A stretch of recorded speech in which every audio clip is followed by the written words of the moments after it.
श्री स्वामी समर्थ. उतारवयात सुखात राहण्याची 51 सूत्रे. कंबर दुखत असेल तर मोहरीच्या तेलात कापूर मिसळून मसाज करावा. कांद्याचे नियमित सेवन करावे. 2. डोळ्याची दृष्टी मजबूत व्हावी यासाठी कांद्याचे नियमित सेवन करावे. 3. त्वचेवरील मुरूम कमी व्हावेत यासाठी दूध आणि मध एकत्र करून लावावे. 4. चेहऱ्यावरील पिंपल्स जात नसतील तर मध आणि दालचिनी पावडर मिक्स करून लावल्याने पिंपल्स निघून जातात. 5. केस गळतीसाठी केसरचे तेल फार उपयुक्त ठरते. 6. पोट साफ राहावे यासाठी दररोज सकाळी लिंबाचा रस आणि मध कोमट पाण्यात मिसळून प्यावे. 7. दात पिवळे असतील तर कडुलिंबाच्या पानाचे सेवन करावे. 8. जर तुम्ही सकाळचा नाश्ता केला नाही तर काही दिवसातच तुम्हाला ॲसिडिटीच्या समस्येला सामोरे जावे लागते. 9. थंड पाणी प्यायल्यानंतर वरून चहा प्यायल्याने दातांचा त्रास होतो. 10. रोज अद्रक खाल्ल्याने शरीरातील रोगांपासून बचाव होतो. 11. पुदिन्याची चटणी बनवून दुपारी खा. हवामानातील बदलामुळे तुमच्या आरोग्यावर परिणाम होणार नाही. 12. केसांच्या आरोग्यासाठी टमाट्याचे सेवन करावे. यामुळे टक्कल पडणार नाही. 13. मनुका खाल्ल्याने रक्त शुद्ध होते आणि रंग सुधारतो. 14. आपला चेहरा खूप थंड किंवा खूप गरम पाण्याने धुवू नका. 15. 2 ते 3 बदाम मधासोबत खाल्ल्याने स्मरणशक्ती सुधारते. 16. बीटरूटची साल चेहऱ्यावर लावल्याने क्रीम लावण्याची गरज भासणार नाही. 17. कंगव्यावर लिंबू पाणी लावून केसांवर हलवल्याने केस चमकदार आणि मुलायम होतात. 18. प्लॅस्टिकच्या भांड्यात गरम अन्न किंवा पेय कधीही ठेवू नका. यामुळे कर्करोगाचा धोका होऊ शकतो. 19. सांधेदुखीपासून बचाव करण्यासाठी कडुलिंबाच्या पानांची मसाज करा. 20. साखरेची पातळी नियंत्रणात करण्यासाठी शेवग्याच्या शेंगा खाव्यात. 21. त्वचा उजळावी यासाठी तांदूळ 3 ते 4 वेळा धुवून घ्या आणि तांदूळ 5व्यांदा धुतलेला पाणी चेहऱ्यावर लावावे. यामुळे त्वचा उजळण्यास मदत होते. 22.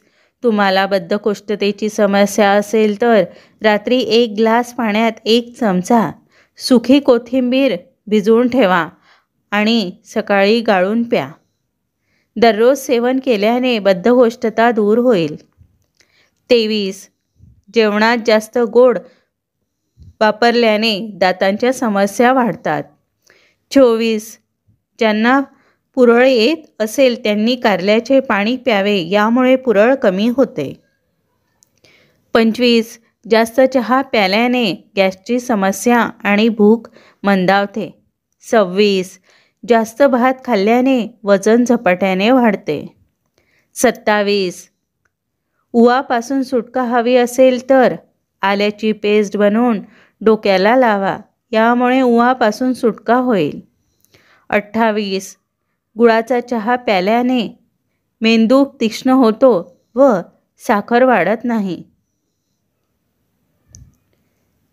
29. लिंबाचा रस दातांवर चोळल्याने दात मजबूत आणि स्वच्छ होतात. 30. गुलाबाची फुले चेहऱ्यावर लावल्याने चेहऱ्यावर काळे डाग दूर होतात. 31. थायरॉईडची समस्या असल्यास दररोज रात्री 1 ग्लास पाण्यात 1 चमचा सुकी कोथिंबीर भिजत ठेवा आणि गाळून सकाळी रिकाम्या पोटी प्या. रोज सेवन केल्याने थायरॉईडपासून आराम मिळतो. 32. सुरकुत्यांची समस्या दूर करण्यासाठी खोबरेल तेल आणि मध मिक्स करून चेहऱ्यावर लावा आणि 15 ते 20 मिनिटे तसेच राहू द्या. त्यानंतर कोमट पाण्याने चेहरा धुवा. 33. लिंबू पाणी पिताना जर लिंबाच्या बिया तोंडात आल्या तर ते चाकून खा. त्यांनी अनेक रोग बरे होतात. 34. डोक्यात कोंडा असेल तर लिंबाचा रस आणि खोबऱ्याच्या तेल मिक्स करून 15 मिनिटे लावून ठेवावे. त्यानंतर केस धुवून टाकावे. 35. सतत डोकेदुखी होत असेल तर गरम पाणी आणि लिंबू मिक्स करून प्याल्याने आराम मिळतो. 36. लाकडाच्या आगीवर शिजवलेले अन्न खाल्ल्याने तुमचे आरोग्य अधिक चांगले राहते. 37. काळ्या मातीत थोडेसे देसी तूप मिसळून सुजलेल्या जागेवर लावा. सूज मुळापासून निघून जाईल. 38. बीटरूटचे पाणी उकळून त्या पाण्याने डोके धुतल्यास डोक्याचा कोंडा दूर होतो. 39. सतत ॲसिडिटी होत असेल तर काळं मीठ आणि ओवा भाजून मिक्सरमधून पूड करून घ्या आणि ही पूड कोमट पाण्यामध्ये मिक्स करून 3 ते 4 दिवस प्या. 40. कांदा खाणाऱ्याचे पोट कधीही खराब होत नाही. 41. जर तुम्ही नियमितपणे मसुराचे सेवन केले तर तुमच्या शरीरात रक्ताची कमतरता येणार नाही आणि शरीरातील कमजोरीही दूर होईल. 42. धूम्रपान आणि मद्यपानामुळे केस लवकर पांढरे होतात. केसांना कंघी केल्याने सुद्धा केस लवकर गळतात. 43. जास्त कॅलरीज घेणे टाळले पाहिजे. कोल्ड्रिंकऐवजी लिंबू पाणी आणि साखरेऐवजी गूळ किंवा मध वापरा.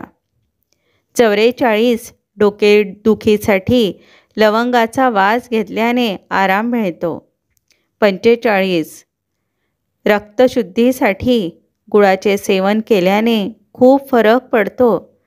46. रोज 1 चमचा कारल्याचा रस प्याल्याने आराम मिळतो.